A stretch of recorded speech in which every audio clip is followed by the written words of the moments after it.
Senang banget kalau hari ini bisa ketemu orang-orang itu yang spesial ya. Karena kalau boleh dibilang tamu saya hari ini itu membuat orang-orang Indonesia semuanya bisa menjadi orang-orang yang pintar. Seperti misalnya saya menjadi kebanggaan orang tua dan juga pastinya karena dengan hadirnya beliau-beliau ini, tanpa hadirnya beliau-beliau ini mungkin saya tidak bisa ada di tempat ini. Mungkin saya tidak bisa membaca, tidak bisa menulis, tidak bisa melakukan hal-hal yang berkaitan dengan ilmu ataupun pendidikan.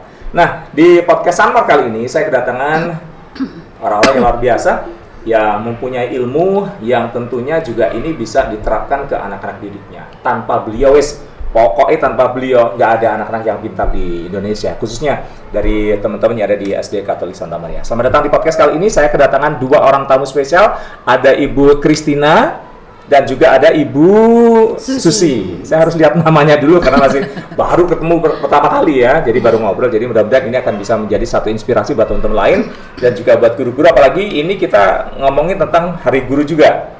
Ya, di bulan November adalah Hari Guru yang ke-77 kalau nggak salah. Ya. Hari Guru Nasional ya. Baik, saya ke Bu Christina dulu. Bu Christine, kalau bicara tentang dunia pendidikan ini ya, dunia pendidikan. Jadi seorang guru itu kan biasanya kalau anak-anak kecil itu kan memang kadang-kadang kalau ditanya cita-citanya apa, pengen jadi guru, jadi dokter, segala macam. Ini kalau kita rewind masa-masa lalu jenengan itu kalau menjadi guru ini apakah memang satu obsesi atau mungkin satu cita-cita yang dulu memang selalu Anda jawab atau selalu Anda sampaikan bahwa aku pengen jadi guru loh, gitu misalnya. Oke, makasih Mas Andi ya. Ya. Makasih Mas Andi pertanyaannya. Sebenarnya kalau boleh menjawab dengan jujur, cita-cita saya itu tidak terpikirkan untuk menjadi seorang guru sama sekali. Dulu tujuan saya lepas kuliah itu saya ingin jadi dubes, duta besar. Terus ikut. Berarti pintar bahasa Inggris dong. Gimana kalau jawabnya pakai bahasa Inggris? Nggak usah ya. Saya kan low profile gitu ya. Tadi saya ngomong bahasa Inggris tadi pada nggak tahu ya kan. Terus butuh translator gitu ya. Jadi kerja 2 kali, mending segini aja sekali. Terus karena waktu itu ikut UMPTN ya, UMPTN di Universitas Airlangga. Tetapi karena mungkin saya kurang beruntung ya jadi saya nggak lulus. Nah setelah itu saya masuk ke Universitas Widya Mandala Surabaya. Tapi memang saya sukain bahasa Inggris dari dulu. Setelah itu kuliah tanpa terasa semester berapa ya? Semester 4 kalau nggak salah sudah ada teaching practice itu. Praktek ngajar, saya baru sadar, ini adalah keguruan bahasa Inggris. Nah sudah kadung nyemplung ya sudah sekalian. Seperti itu, akhirnya jadilah guru bahasa Inggris. Sudah berapa lama jadi guru sekarang? Berarti dari pertama kali ngajar? Pertama kali ngajar saya tahun 2004 ya. 2004. Berarti sekarang sekitar 18 tahun? Lebih. 17 ya. 2004 itu 2004 ke 2006-nya di Surabaya, terus ini kesininya. Tapi sini 17 2004 ya. 2004 berarti kan sekitar 8 tahunan ya. 18 tahunan kan begitu. 22 dikurang itu. Ya, hitung dulu. Matematika saya juga dulu saya 5 nih kalau sekolah. Harus sekarang agak blank. Kalau Bu Susi sendiri, kalau Bu Susi dulu apakah memang juga sama, bukan cita-cita? Kalau Bu Christine bilang kan bukan cita-cita saya menjadi guru, tapi terjerumuslah ke situ. Tapi saya belum selesai loh Mas. Belum selesai. Terus ternyata setelah menjadi guru, saya baru menikmati enjoy-nya ketemu dengan anak-anak, terutama yang kelas kecil ya. Dulu itu pertama ngajar kan kecil, kelas TK sama 1-2. Nah, terus saya menikmati mengajarnya, terus berjumpaan dengan anak-anak, akhirnya mulai terpanggil lah saya di situ. Ada ini akhirnya kenyamanan dan soul-nya, nyawanya ada di situ gitu ya. Iya, ternyata nyawa saya di situ, Mas. Oke, teman anak-anak. Jadi lebih fresh, lebih muda terus gitu ya kata. Iya, kan saya juga nampak muda kan Mas. Iya. 25 tahun ya Bu ya? 25 tahun. 25 tahun luar biasa. Ya. Ngajarnya 18 tahun, saya 25 tahun. Jadi ngajar pertama saya berapa Bu? Perlu diperhitungkan. Oke, saya geser ke Bu Susi. Bu Susi, kalau pengalaman jenengan sendiri seperti apa? Sama dengan Bu Christine. Awalnya memang saya bukan kepingin jadi seorang guru. Saya tuh ingin menjadi seorang karyawan bank. Waktu itu karena melihat penampilan mereka yang bagus, sering menghitung uang, waduh, ini kok rasanya kok seperti itu. Tapi lambat laun ya akhirnya melihat role model dari orang tua saya yang memang ayah saya terutama yang memang seorang guru, maka kok ada keinginan untuk menjadi seorang guru gitu. Awal di sini saya datang tahun 1998 kerja di sini menjadi guru komputer awalnya itu di situ. Terus akhirnya berlanjut karena kebutuhan dari tata usaha membutuhkan karyawan, maka saya dimasukkan dulu ke tata usaha. Tapi setelah itu kembali lagi ke guru itu, kembalikan ke guru kelas. Sekarang guru kelas 3. Kelas 3. Iya, guru kelas 3. Dengan menjadi guru itu saya merasakan sesuatu yang sangat menyenangkan. Ternyata memang sangat menyenangkan menjadi seorang guru itu karena bergumul dengan anak-anak yang notabene ya masih ada keluguan, lucu itu, walaupun anak-anak masih ada yang nakal dan sebagainya, tapi itu yang membuat tantangan bagi saya untuk mengajar. Nah, benar. Bu ke belakang wah. Nah, itu yang membuat kita awet muda. Betul. Biasa, tapi bicara dengan dunia pendidikan sekarang, zaman dulu kan beda ya. Sekarang apalagi setelah kita lewati masa pandemi kan begitu. Guru dituntut untuk bisa kan mengajar dari rumah ya. Sistemnya waktu pandemi kan gitu. Harus berinovasi begitu kan, harus kreatif bagaimana bisa mengajar melalui sistem komputerisasi gitu kan. Kemudian sekarang balik lagi mengajar tatap muka. Nah, pada masa-masa pandemi itu seperti apa kesulitan yang dihadapi oleh seorang guru untuk bisa mengajar anak-anaknya yang harus tanpa ketemu sama tatap muka? Apa yang dirasakan pada saat itu? Dari mana dulu, Bu Susi atau Bu Christine? Bu Susi. Gantian Bu Susi dulu. Oke. Gimana caranya untuk bisa berinovasi dan kreatif? Ya, awal dulu memang sangat sulit. Sangat sulit. Bagaimana cara menyampaikan materi ke anak-anak? Kami dulu berusaha untuk membuat video-video pembelajaran. Dari seorang guru di depan kamera untuk membuat video pembelajaran, untuk menyampaikan materi, itu kan rasanya canggung. Karena kan jarang-jarang kita di depan kamera. Kita menerangkan segala sesuatunya itu rasanya masih canggung. Tapi lama-kelamaan, lambat laun bersama dengan teman-teman satu paralel, akhirnya kita sudah terbiasa untuk menyampaikan segala sesuatunya melalui video.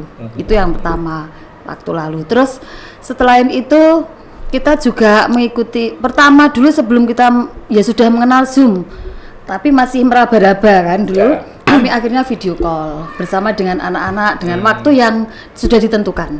Video call bersama dengan anak-anak dengan waktu yang sudah ditentukan itu. Lalu setelah kita belajar bersama untuk Zoom, Google Meet, akhirnya kami bersama-sama memberikan pembelajaran melalui Zoom dan Google Meet, seperti itu. Bu Christine, kalau melihat kondisi seperti itu pernah nggak sih merasa apa ya istilahnya mungkin atau putus asa atau jenuh? Akhirnya kan harus belajar lagi ya. Biasanya ketemu sama anak sekarang harus belajar Google Meet lah, apalah dengan semua perangkat yang mungkin kita juga nggak menguasai saat itu kan begitu. Harus belajar lagi. Pernah nggak merasa bahwa, aduh, kok males ya misalnya harus begini begitu? Pernah nggak sih? Dengan perubahan itu di masa pandemi COVID-19? Kalau malas itu harus disingkirkan, Mas Andi. Ya harus, karena kita kan guru. Kalau kita malas terus murid kita mau jadi apa?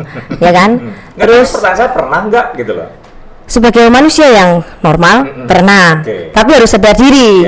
Harus sadar, segera bangkit lagi. Ya tuntutan. Terus untuk pembelajaran yang online itu dari awal saya nggak ngerti cara membuat video juga. Tapi di sini kan banyak guru-guru yang lebih muda dari saya, mereka kan ipteknya lebih maju. Nah, saya belajar dari mereka. Jadi cara membuat videonya bagaimana, terus nanti upload ya ke YouTube. Itu caranya satu persatu diajari sama guru-guru yang lebih muda. Nah, dari situ saya bisa belajar dan jadi paham. Tapi kalau nggak sering digunakan lagi ya lupa lagi, Mas Andi. Butuh waktu berapa lama untuk bisa akhirnya menguasai gitu? Kalau yang buat videonya itu butuh waktu yang agak lama, 1 bulanan, karena harus menata, ditatai satu yang diediti satu. Iya. Belajarnya intan gitu ya sama teman-teman. Dari nol nggak ngerti, Mas Andi. Terus jadinya mengerti. Seperti itu. Terus sekarang begitu masa pandemi bukan terlewati karena kita masih pandemi juga ya. Iya. Kita ketemu dengan anak-anak tatap muka sekarang pembelajarannya. Ada perubahan nggak sistem pembelajaran yang diberikan ke anak-anak? Sistem pembelajarannya sedikit tidak berbeda ya. Tapi kami tetap dari yang iptek kami dapatkan kemarin pandemi itu, sekarang kita masukkan juga di dalam pembelajaran di kelas sekarang ini secara walaupun sudah offline ya, luring ya. Perbedaannya kan kami lebih bisa menjangkau ke anak-anak secara langsung, seperti itu. Jadi lebih untuk pembelajaran lebih dekat gitu, lebih dekat ke anak-anak, mengajari anak-anak lebih dekat. Tapi untuk pembelajaran yang memerlukan teknologi, kami tetap istilahnya tetap menyampaikannya dengan teknologi yang sudah kami pelajari itu masih tetap ada.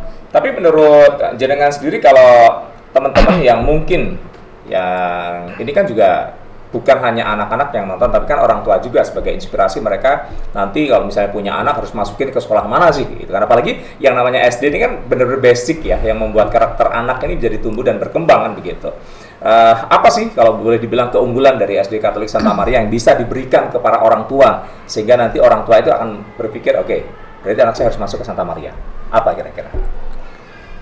Di sini penanaman nilai karakternya, jujur, disiplin, tanggung jawab. Jujur itu nomor 1 Mas Andi.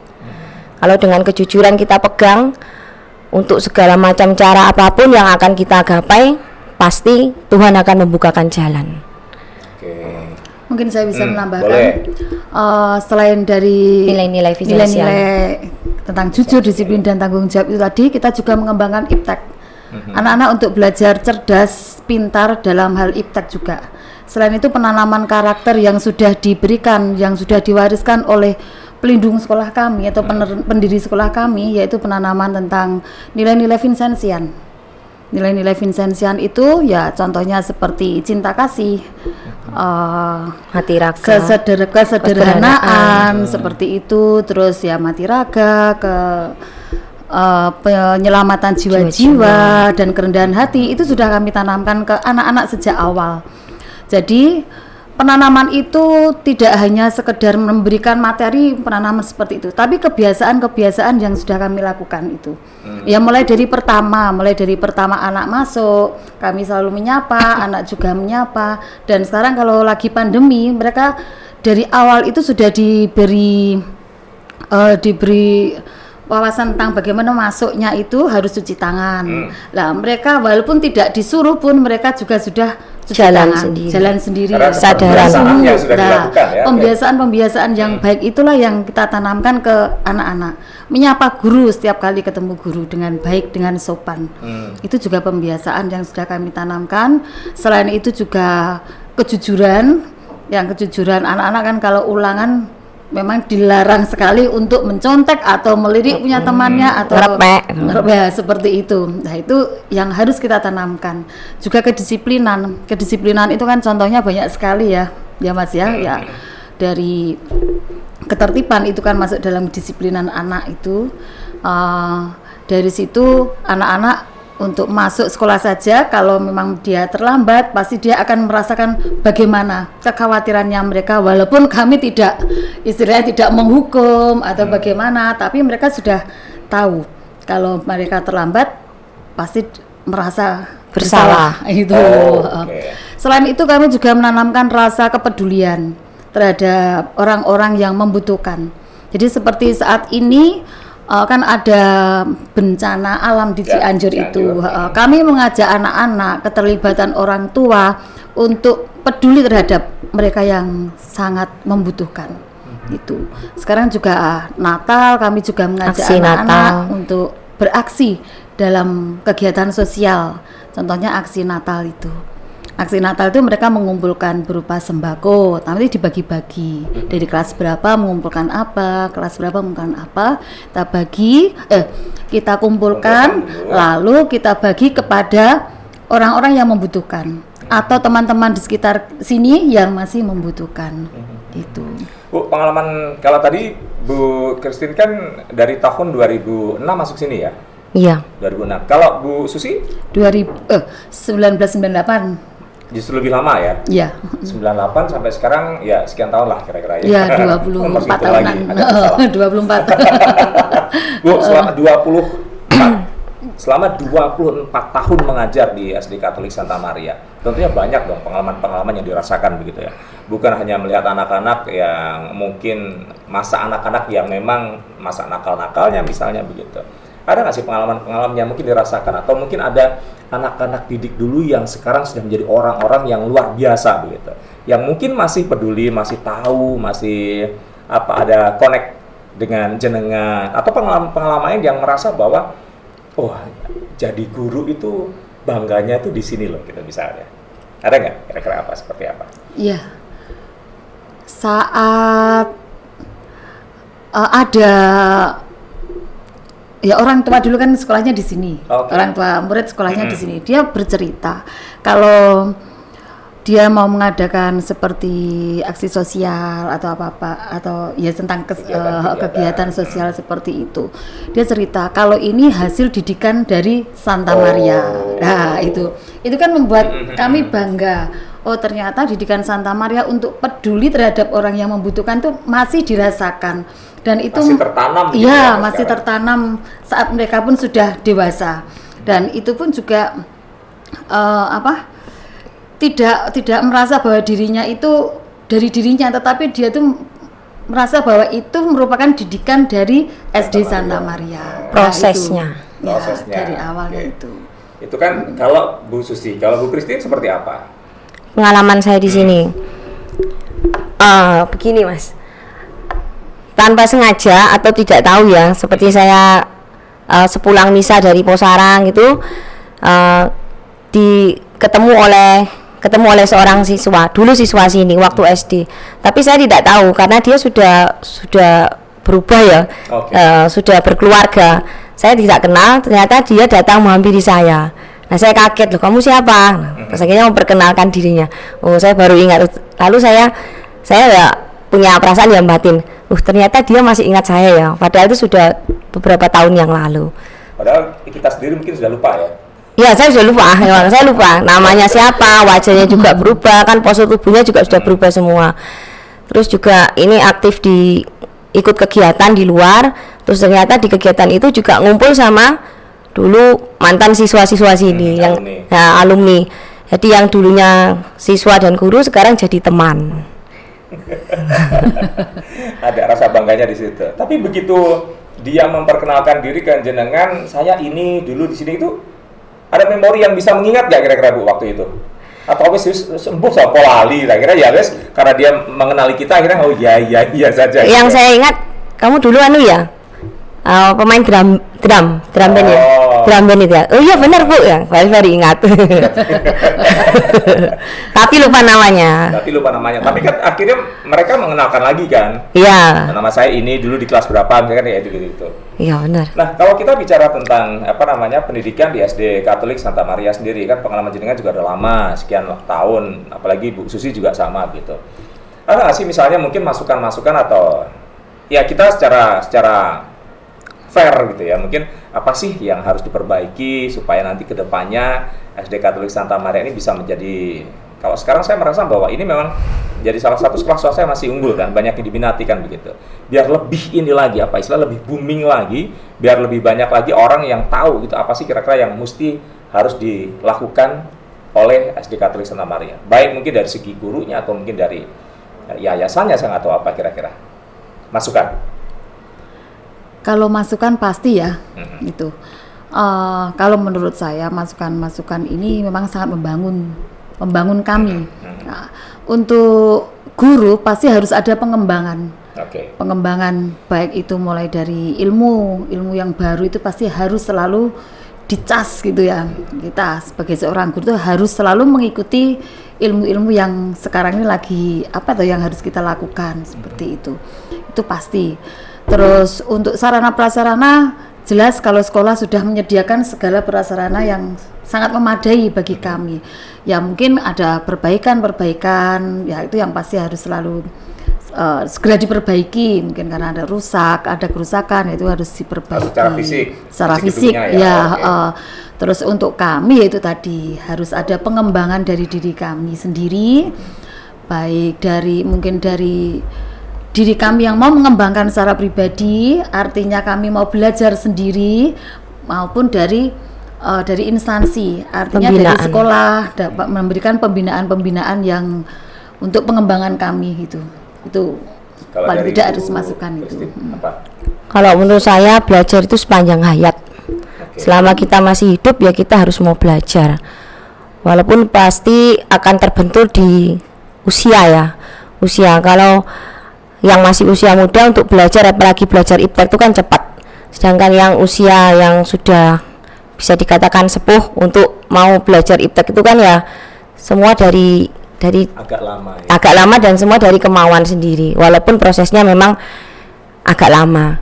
Tapi guru di sini luar biasa ya, Bu. Iya, walaupun yang luar biasa. Iya, yang muda bantu, yang muda mau membimbing yang tua. Iya, yang tua, yang sepuh. yang lebih senior ya. Oh iya. Iya. Mereka masih muda, Mas. Mereka sangat loyal sekali yang muda-muda untuk membantu kami yang sudah mungkin dalam teknologinya sudah mulai agak kurang, tapi kan cepat tetap mau mengikuti lah. Dan yang sudah senior memang terbuka untuk mau mengikuti itu. Pertanyaan saya yang mungkin ini boleh dijawab boleh tidak, tapi ini juga pertanyaan yang mungkin mengusik saya gitu kan. Ini nggak usah dijawab aja. Langsung nggak usah dijawab. Nggak, pertanyaan gini, lebih ke personal begitu ya. Dari gajinya cukup nggak? Ayo. Mungkin ada perbedaan antara guru negeri sama swasta kan begitu ya. Jadi secara kebutuhan atau secara apa yang diberikan oleh yayasan, Anda merasa bahwa sudah cukup atau kurang atau berlebih? Pilihannya 3. Cukup tidak cukup itu kan tergantung kitanya. Nah itu. Ada jawabnya cukup atau enggak? Cukup tidak cukup tergantung dari saya, dari orang yang memilikinya. Seperti itu. Bagaimana pengelolaan? Saya suruhkan naik. Nah. Pengelolaan kita sehari-hari. Bu Christine gimana? Sama, cukup nggak cukup itu dari kitanya. Jawabannya politis banget ya. Abstrak gitu ya. Tapi Tuhan selalu memberikan mukjizat untuk kami. Nah, itu dia. Ya. Maka kita harus selalu bersyukur. Ada pemasukan tak terduga. Entah pemasukan itu dari mana-mana ya, tak terduga. Kalau secara pribadi jenengan ini berdua apakah juga apa istilahnya ya, membuka les begitu di luar sekolah, menerima murid di luar sekolah, entah itu private atau apa gitu, juga diizinkan nggak sih seperti itu sama apa namanya yayasan gitu misalnya? Ya kita buka. Setahu saya ya, dan sepengalaman saya dulu waktu pertama datang di sini itu untuk memberikan les boleh, tetapi tidak di ini, misalnya lembaganya ini ya, misalnya saya di SD, berarti saya tidak diizinkan untuk ngelesi anak SD. SD Santa Maria, tapi kalau di luar yayasan nggak apa-apa. Oke, nggak masalah. Berarti pengembangan itu masih bisa dilakukan gitu ya, tidak hanya di SD Katolik Santa Maria yang menutup kemungkinan Anda bisa lebih mengeksplor ilmu yang Anda miliki kan begitu. Iya. Khusus untuk anak-anak SD Santa Maria kan sudah ada. Sudah ada bimbingan belajar itu. Jadi mereka bisa belajar bersama dengan kami kembali di luar jam pembelajaran itu. Ya. Kalau kita bicara tentang dunia pendidikan saat ini begitu, Bu. Apa sih yang menjadi kritik dari seorang guru gitu? Karena sekarang sistemnya kan juga setiap tahun saya pikir berubah ya, dari Menteri Pendidikan, apalagi yang mungkin ganti menterinya, ganti lagi kurikulumnya begitu. Anda melihat seperti itu bagaimana? Merasa kesusahan nggak sih untuk bisa mengikuti perkembangan dari kurikulum ke kurikulum yang selalu berubah-ubah setiap tahunnya begitu? Dan apakah kurikulum itu bisa diterapkan langsung ke anak-anak atau ada apa namanya ya training atau uji coba dulu begitu ke anak-anak? Pengembangan itu pasti ada ya untuk peraturan-peraturan dari pemerintah itu. Sulit tidak sulit, tetapi kami harus tetap harus dijalani, melaksanakannya. Mau tidak mau tetap melaksanakannya. Dan itu pun kami juga harus belajar kembali. Tapi tidak apa-apa selama kami masih mampu Dan selama kami siap, pasti akan menjadi sebuah keberhasilan dalam dunia pendidikan. Pertanyaan saya sekarang, apa yang membuat Anda bangga mengajar di SD Katolik Santa Maria? Bangga. Kok lirik-lirik Bangganya punya. Bangga. Contohnya apa? Sampai bingung.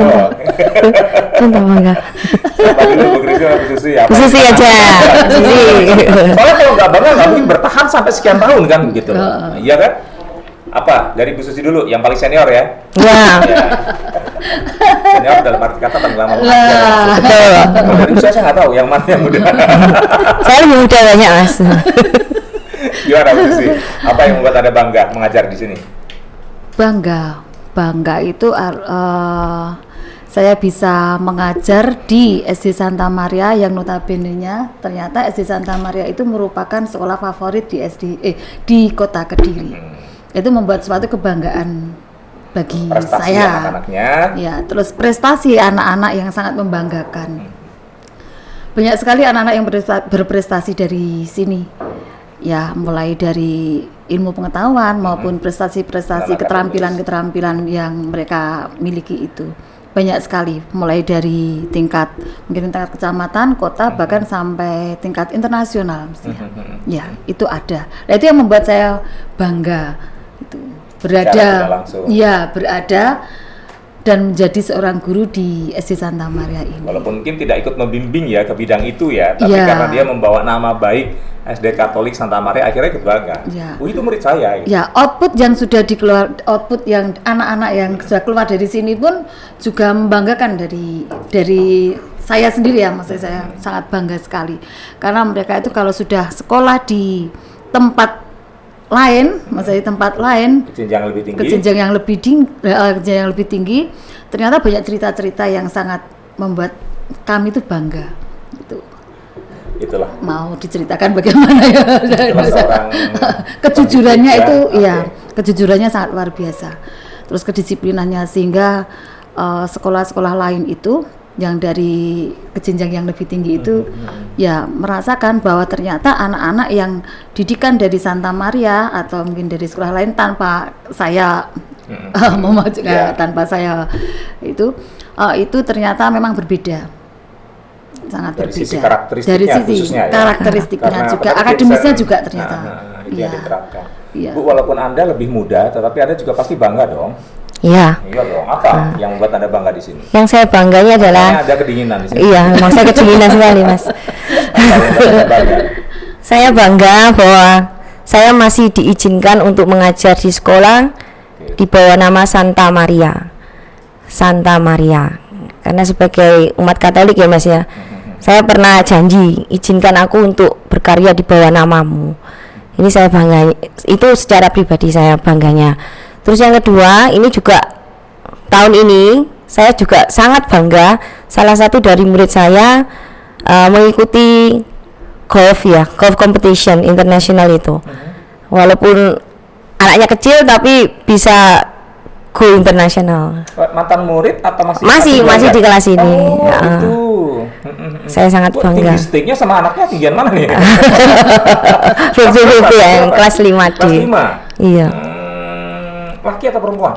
Kebetulan perempuan, iya. Udah sampai ke tingkat internasional?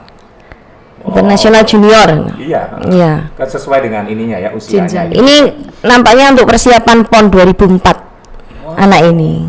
Jadi diambil sama provinsi berarti kalau untuk PON ya? Ya, benar. Itu yang menjadikan Anda bangga? Dan ya masih banyak yang lainnya, bangga ya. Ya, ini tentunya juga akan menjadi inspirasi buat semuanya. Ternyata bahwa di sini bukan hanya melulu pendidikan akademis yang ditekankan, tetapi juga untuk akademis, jadi ekstrakurikuler ya. Iya.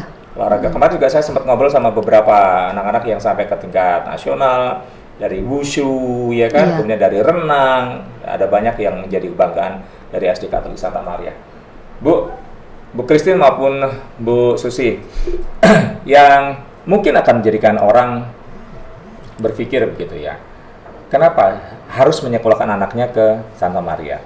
Nah, kita bicara tentang biaya pendidikan ini seperti apa nih kalau misalnya, ya kita nggak bicara nominalnya ya, tapi mungkin kita bicara tentang Kalau misalnya dari anak yang nggak mampu seperti apa, masih bisa nggak sekolah di sini seperti apa? Mungkin apakah ada diskonnya, atau mungkin mereka tetap bisa dengan fasilitas-fasilitas lain yang akan dibantu sama murid-murid lainnya. Tadi kan dibilang bahwa ada kebersamaan, ya kan, ada kepedulian. Ini seperti apa mereka yang mungkin bisa dibilang anak-anak yang kurang mampu? Kalau dari SPP ya Mas ya, maksudnya ya, uang sekolah itu untuk di Santa Maria ini SPP-nya tidak terlalu tinggi. Ya, tidak terlalu tinggi dibandingkan fasilitas di sini ini lengkap. Nomor satu ya, bisa dibilang nomor satu ya lengkap. SPP-nya juga tidak terlalu tinggi, terus juga ada saling bantu antara yang kurang mampu, bantu yang mampu dengan membantu yang itu. Terus juga di sini juga ada program pemberian anak gizi ya. Bukan anak sahabat kita. Kalau dulu namanya anak gizi, sekarang sudah dirubah menjadi anak sahabat kita. Program seperti apa? Sahabat kita itu untuk kegiatan sosial, jadi membantu mereka yang kurang di lingkungan sekolah sendiri. Yang antar siswa sini, sekolah sendiri. Seperti itu. Terus kemudian kalau kita bicara tentang sekolah sendiri, ini kan berdiri udah lama ya, tahun 60-an kalau nggak salah gitu kan. 40-an. 49. Oh gitu. Kemarin saya ketemu sama orang-orang yang lulus tahun 68. Waduh, luar biasa. Sampai bahkan 3 generasi, dari mulai yangnya, anaknya, sampai cucunya sekolah sendiri semua gitu kan, yang paling juga ini membuat bangga ibu-ibu semuanya. Baik, pertanyaan terakhir. Ada nggak sih pengalaman-pengalaman yang membuat, tadi kan membanggakan gitu ya, pengalaman yang mungkin membuat ibu-ibu ini, apalagi sekarang ini Hari Guru ya, pengalaman yang membuat, mungkin ada pengalaman yang membuat Anda sedih selama mengajar, bukan sedih, mungkin lebih terharu ya, lebih terharu. Apa yang membuat Anda, pengalaman apa yang membuat Anda itu lebih terharu, atau ya bisa dibilang sedih lah kalau selama Anda mengajar? Apakah mungkin ada anak-anak yang bandel banget, kayak apa sih, sebandel-bandelnya anak itu misalnya, sampai mungkin saya nggak tahu, apalagi seorang ibu kan yang juga mempunyai anak di rumah ya kan, mungkin jengkel, kok anak angel diatur misalnya. Ada nggak sih yang seperti itu di sini? Ada nggak? Banyak. Oh banyak. Ya kita harus sebutin siapa ya. Dalam tiap kelas pasti ada. Mengatasinya seperti apa kira-kira? Ya, kami melalui pendekatan. Oh. Ya. Pendekatan ke anaknya langsung atau orang tuanya juga? Pendekatan ke anak dan orang tua itu pasti. Kalau anak, misalkan ada anak yang bandel, pasti kami akan menyampaikan hal-hal apa yang sudah dilakukan anak itu kepada orang tua. Jadi kami tetap, jadi orang tua juga bisa memantau anaknya itu di sekolah itu seperti apa melalui guru. Jadi ada kerjasama antara orang tua dan guru itu supaya bisa membuat anak tersebut itu bisa lebih baik lagi. Dari segi kebandelan, dari segi kenakalan. Ya kenakalan itu juga itu pasti. Tapi pernah nggak keras dengan orang tuanya? Misalnya, nggak mungkin anakku seperti ini, kayak gitu. Pernah nggak? Anakku nggak nakal misalnya. Pernah ada keras dari orang tuanya pada saat Anda memanggil orang tuanya untuk menyampaikan bahwa anaknya itu nakal seperti ini misalnya begitu? Ya, pernah juga seperti itu. Memang pernah gitu ya. Terus dia mau ngomong tapi takut gitu ya. Tapi anak mungkin gini ya Mas ya. Kalau di rumah mereka kan hanya satu keluarga. Ya, sehingga tidak tampak kenakalannya seperti apa. Tapi nanti kalau sudah di sekolah bersama dengan teman-temannya, lah itu pasti kan mereka akan bersosialisasi dengan temannya itu seperti apa, itu berteman dengan temannya itu seperti apa. Lah itu akan tampak bagaimana karakter anak tersebut gitu. Itu kalau menurut saya. Nah, ini Bu Christine bagaimana? Pernah nggak keras dengan orang tuanya nih? Tapi tetap itu saya tetap bisa teratasi dengan baik. Pernah. Tapi terus ada solusinya juga, ada jalan keluarnya dan bisa diatasi dengan baik. Terutama saat pembelajaran online itulah, yang pandemi daring. Pembelajaran kita tatap muka langsung dengan hanya sebatas alat elektronik ya. Nah itu kan kita kan nggak bisa tahu, memantau sesungguhnya yang terjadi itu seperti apa. Nah dari situ terjadi kesalahpahaman. Ada perbedaan nggak sih sekarang pada saat mereka hampir satu tahun ya belajar di rumah, terus kemudian kembali lagi pembelajaran tatap muka, ada perbedaan yang signifikan nggak melihat perkembangan anak itu? Ada, terutama sikapnya. kan hampir 2 tahun ya. Iya. Hampir 2 tahun di rumah kan, belajar di rumah itu kan bukan nggak ada ya, tapi kurang untuk ngontrol sikapnya gitu ya, bukan nggak ada. Di rumah kan bisa lebih enjoy, lebih enaknya sendiri ya, tapi kalau lebih nyaman di rumah sak karepe dhewe. Tapi begitu mereka datang lagi ke sekolah, nah mulai mengikuti aturan-aturan kan, jadi dari situ bedanya mulai ditata lagi, pelan-pelan. Ini lagi ya. Awal itu memang sulit Mas. Sulit sekali awal itu. Ya mulai dari sikap itu sama bagaimana cara belajar yang baik itu. Baik, Bu, sekarang terakhir mungkin bisa disampaikan ke para orang tua yang menyaksikan podcast Santa Maria ini, bagaimana mereka harus gitu ya, harus menyekolahkan mereka, anak-anak mereka khususnya itu ke SD Katolik Santa Maria. Sambil kita sedikit promosi lah. Ya. Kita sampaikan dari siapa dulu? Pasti ke Bu Susi dulu. Mau ajarkan ya gitu ya, dari bulan yang kita miliki pastinya kan, supaya mereka benar-benar akan menjadi anak yang berguna tentunya. Monggo silakan. Bagi para orang tua yang terutama yang ada di Kota Kediri ini dan sekitarnya, saya mengajak para orang tua untuk menyekolahkan putra-putrinya yang seusia SD, terutama yang akan memasuki kelas 1, memasuki SD, untuk datang ke sekolah sini. Tidak perlu takut, karena di sini kami menyediakan berbagai macam kegiatan pembelajaran yang baik dan sarana prasarana yang sangat memadai untuk anak SD. Kita juga mengembangkan iptek, mengembangkan kecerdasan anak-anak, dan mengembangkan pribadi anak-anak agar menjadi karakter yang luar biasa. Bu Christine. Oke, silakan. Selamat pagi Bapak Ibu, kami dari keluarga besar SDK Santa Maria mengajak Bapak Ibu sekalian untuk menyekolahkan putra-putrinya atau kenalan Bapak Ibu yang berada di Kota Kediri untuk bergabung bersama kami, yang tentunya di sekolah kami adalah sekolah yang asik, menyenangkan. Pembelajarannya tentu tidak monoton, tapi melalui permainan. Ya. Segera daftarkan ke sini. Yang saya salut itu begini, di SD Katolik Santa Maria kan tidak mengenal apapun agamanya, gitu kan? Siapapun Anda, yang kan kita ilmunya, yang kita terapkan. Nah, ini karakteristik yang luar biasa yang diterapkan oleh SD Katolik Santa Maria. Jadi apapun, siapapun Anda, dari sosial apapun, dari sosial ekonomi apapun, dari jenjang pendidikan apapun, kemudian dari agama apapun, monggo kita belajar sama-sama untuk kepentingan anak. Betul. Karakteristik Vincent Sian ini yang saya benar-benar luar biasa, menjadikan basic atau dasar pendidikan kita untuk menjadi anak-anak yang berguna. Terima kasih ibu-ibu, mbak-mbak nih, ibu guru yang sudah memberikan inspirasi buat anak-anak di luar sana dan juga para orang tua. Mudah-mudahan ini akan bisa menjadi satu masukan bagaimana kita bisa menyekolahkan anak, mendidik anak dengan baik, dan solusinya adalah monggo bergabung dengan SD Katolik Santa Maria yang ada di Jalan Brawijaya nomor 42, Kediri 64123. Apa ya? Nomor teleponnya berapa? Nomor telepon saya? Enggak ada. Ada lengkap nih tadi. Nomor berapa tadi nomornya?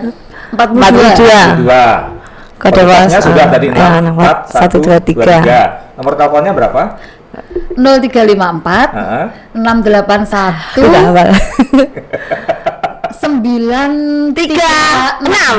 Ada di depan, menunjuk ya. Ada panggung. Iya di situ. Saya bisa bertemu lagi dengan orang-orang yang penuh inspirasi buat kita semuanya, selalu tayang di podcast Santa Maria. Sampai jumpa.